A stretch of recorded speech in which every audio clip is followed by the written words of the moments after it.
Hi everyone, welcome to Study World Classes. So friends, आप सभी के लिए काफ़ी लेटेस्ट अपडेट आ रहा है, उसको हम लोग समझने वाले हैं। गुड न्यूज़ ये है कि फाइनली आपको नई भर्ती देखने को मिल रही है। जी हाँ, नई वैकेंसी आई हुई है और आवेदन जो है वो स्टार्ट हो चुके हैं। फाइनली जो है आप सभी को 34,000 पदों पर नई जो है भर्ती देखने को मिल रही है, जिसका विज्ञापन जारी हो चुका है। एग्ज़ाम की जो डेट है वो 25 मई बताई जा रही है। साथ ही जो है कौन-कौन आवेदन कर पाएगा, ठीक है? जो भी इन्फॉर्मेशन है सारी हम लोग समझते हैं। जो विज्ञापन जारी हुआ है उसको हम लोग डिटेल में समझने वाले हैं कि एलिजिबिलिटी क्राइटेरिया क्या है, कौन-कौन अप्लाई कर पाएगा, आयु सीमा क्योंकि एज लिमिट क्या है, चयन की प्रक्रिया क्या रहने वाली है, साथ ही शैक्षिक योग्यता क्या होगी। फाइनली जो है 6 साल बाद आपको ये भर्ती देखने को मिल रही है। क्योंकि अगर वैकेंसी टाइम पर नहीं आती हैं तो एज जो है वो निकलती जा रही है, क्योंकि एज तो किसी के लिए भी नहीं रुकेगी। तो आयु सीमा क्या रहने वाली है वो भी हम लोग देखने वाले हैं। तो वीडियो बहुत ज़्यादा इंपॉर्टेंट होने वाली है। फाइनली जो है आपको नई भर्ती देखने को मिल रही है। जितने भी अभ्यर्थी नई भर्ती का वेट कर रहे थे तो फाइनली आप सभी को एक नई भर्ती देखने को मिल रही है। तो आप सभी इसमें आवेदन कर सकते हैं। अगर ये वैकेंसी की बात की जाए तो यहाँ पर आप देख सकते हो, ये वैकेंसी जो आई हुई है railway of India ministry of जो है रेलवे, यानी कि इसमें जो है ये वैकेंसी जारी की गई है। सारी इंफॉर्मेशन हम लोग समझते हैं आखिर जो आवेदन का प्रोसेस है वो कैसे जो है होगा। यहाँ पर जो है आप देख सकते हो, ये जो विज्ञापन है ये आपको यहाँ पर जो है 28/12/2024, ठीक है, जो 28/12/2024 को जारी होना था, लेकिन जो है डेट ऑफ पब्लिकेशन 22/1/2025 को हुआ। यानी ये विज्ञापन जो है 22/1/2025 को जो है जारी किया गया है। ठीक है, इसको जो है आना था 28/12/2024 को, लेकिन जो है 22/1/2024 को 25 को आया। और जो आपको रजिस्ट्रेशन का जो है फॉर्म ऑनलाइन होने की जो डेट है वो 23/1/2025 है। यानी 23 जनवरी से आप इसको जो है जो फॉर्म है वो ऑनलाइन कर पाएंगे। ठीक है, जितने भी इच्छुक हैं अभ्यर्थी वो अप्लाई कर सकते हैं। साथ ही जो है आप यहाँ पर भी देख सकते हो, closing date time for online जो है सबमिशन ऑफ एप्लीकेशन, यानी कि फॉर्म ऑनलाइन का जो डेट स्टार्ट हुआ है वो 23/1/2025 से है। और लास्ट डेट जो है वो 22/2/2025, यानी कि 22 फरवरी तक का आप लोगों को टाइम दिया जा रहा है। 1 मंथ का टाइम मिल रहा है। अगर देखा जाए तो कोई भी अगर भर्ती आती है तो उसमें 1 मंथ का टाइम मिलता है फॉर्म ऑनलाइन का। तो 5 जो है यानी 22 जो है फरवरी तक का टाइम दिया जा रहा है। आप जो है फॉर्म अप्लाई कर सकते हैं, रात के 12 बजे तक का टाइम है। वहीं पर जो है अगर करेक्शन की बात की जाए यानी पेमेंट की अगर बात की जाए तो यहाँ पर देख सकते हो 23/2/2025 से टू 24/2/2025 तक जो है आप इसमें जो है पेमेंट आफ्टर क्लोजिंग डेट, ठीक है, अगर आपने जो है पे नहीं किया हुआ है तो आप कर सकते हो। और इसमें सबसे अच्छी बात ये है कि अगर मतलब फॉर्म का जो है वो 500 है, और अगर आपने 500 जो है आपने सबमिट किया हुआ है या फिर कास्ट जो है कैटेगरी वाइज भी दिया गया है, तो कैटेगरी वाइज अगर आप जो है 250 सबमिट करते हो तो अगर आप पेपर देने जाते हो तो उसके बाद जो है 400 रुपये वापस आ जाएंगे। या फिर अगर आपने 250 सबमिट किया हुआ है कैटेगरी वाइज तो आपके 250 रुपये वापस आएंगे, ऐसा बताया जा रहा है। अब अगर ऐसा होता है या नहीं होता है ये तो जो है जो अभ्यर्थियों को मिला होगा जब इसके पहले वैकेंसी आई हो वही बता सकते हैं, बट ऐसा मेंशन किया गया है नोटिफिकेशन में, वही मैं आप लोगों के साथ शेयर कर रही हूँ। ठीक है, तो फाइनली ये जो है भर्ती आई हुई है और आप इसमें अप्लाई कर सकते हो। आवेदन का जो टाइम है वो स्टार्ट हो चुका है, यानी जो है 23 जनवरी से फॉर्म ऑनलाइन होना स्टार्ट हो गए हैं। लास्ट डेट है 22 फरवरी। ठीक है, ये ध्यान रखना क्योंकि लास्ट डेट भी बहुत ज़्यादा इंपॉर्टेंट है। अब अगर बात की जाए एग्ज़ाम का पैटर्न आपको कैसा देखने को मिलेगा जो कि मोस्ट इम्पॉर्टेंट है, तो देखिए कंप्यूटर बेस्ड टेस्ट होगा, यानी कि आपका सीबीटी जैसे कि ऑनलाइन एग्ज़ाम जो होता है वैसे होगा। फिर उसके बाद क्या अगर आप उसमें क्वालिफाई कर जाते हो तो फिजिकल जो है टेस्ट होगा। ठीक है, ये भी ध्यान रखना है, फिजिकल एबिलिटी जो है टेस्ट होगा। उसके बाद आपका जब ये भी आप क्वालिफाई कर जाओगे तो डॉक्यूमेंट वेरिफिकेशन, यानी कि आपको अपने सारे डॉक्यूमेंट वहाँ पर सबमिट करने होंगे, तो डॉक्यूमेंट वेरिफिकेशन होगा।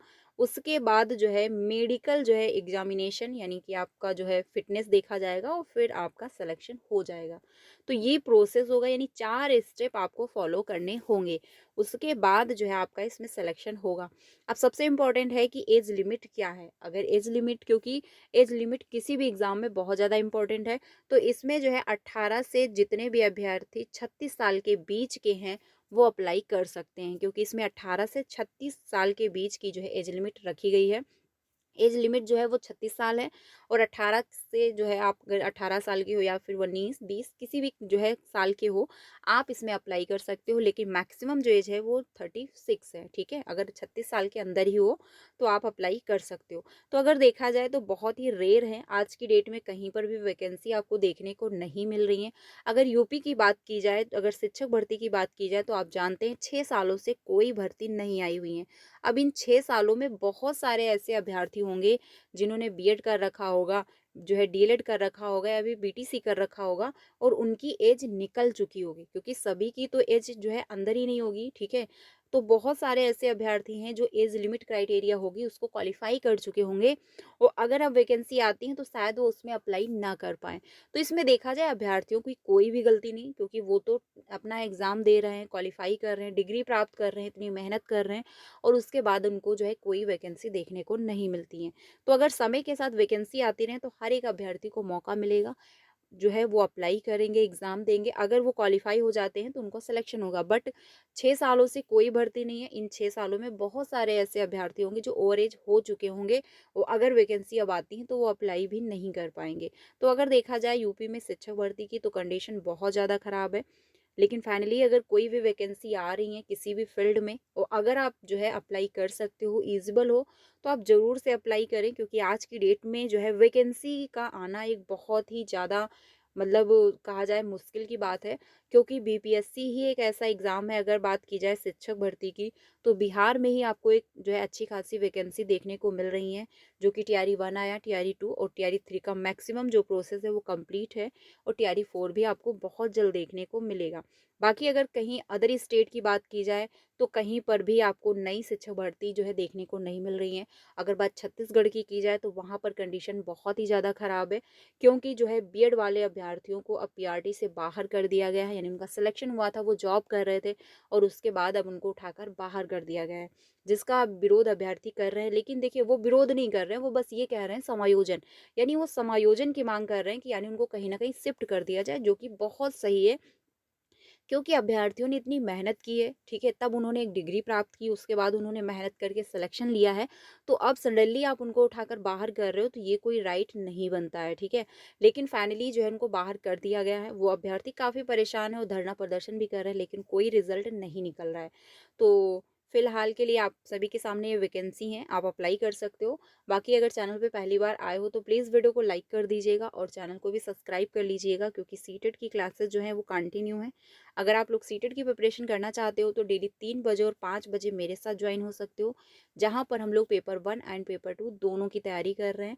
बाकी टीचिंग से रिलेटेड कोई भी ऑफिशियल अपडेट आता है या फिर कोई भी नई शिक्षक भर्ती आती हैं, तो आप सभी तक इन्फॉर्म किया जाता है। तो चैनल के साथ बने रहिए, जिससे आपको सारी रियल और authentic update time to time मिलती रहे। और अगर बात की जाए यूपी में जो सबसे इम्पोर्टेंट है, कुछ अभ्यर्थियों के कमेंट है कि जो बीएड वालों को जो है ब्रिज कोर्स करवाया जा रहा है कि पीआरटी में शामिल कर दिया जाए। तो देखिए जो एनसीटीई की तरफ से एक नोटिस जारी हुआ है और साथ ही सुप्रीम कोर्ट का जो डिसीजन है, उसमें ये कहा गया है कि जो 69,000 शिक्षक भर्ती में अभ्यर्थी शामिल हुए थे, और अगर उन्होंने बीएड कर रखा है, वो पीआरटी में जो है शिक्षक बने हुए हैं, तो उनके लिए सिर्फ जो है 6 माह का ब्रिज कोर्स करवा दिया जाएगा। इस वजह ये है कि उनकी जो जॉब है वो सेफ हो जाएगी, ठीक है? उनको पीआरटी में वैसे ही ऐड कर लिया जाएगा, बस 6 माह का उनको ब्रिज कोर्स करवाया जाएगा। बाकी जो आज की डेट में बीएड करने वाले अभ्यर्थी हैं, यानी कि वो बीएड कर चुके हैं या फिर कर रहे हैं और कहीं भी उनका सिलेक्शन नहीं हुआ है, तो उन अभ्यर्थियों के लिए अभी तक कोई भी ऑफ़िशियल नोटिस नहीं आया हुआ है।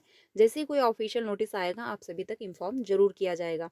बाकी फ्रेंड्स, वीडियो अच्छी लगी हो तो लाइक कर दीजिएगा और अपने सारे फ्रेंड को शेयर करिएगा। मिलते हैं नेक्स्ट वीडियो में। Thank you.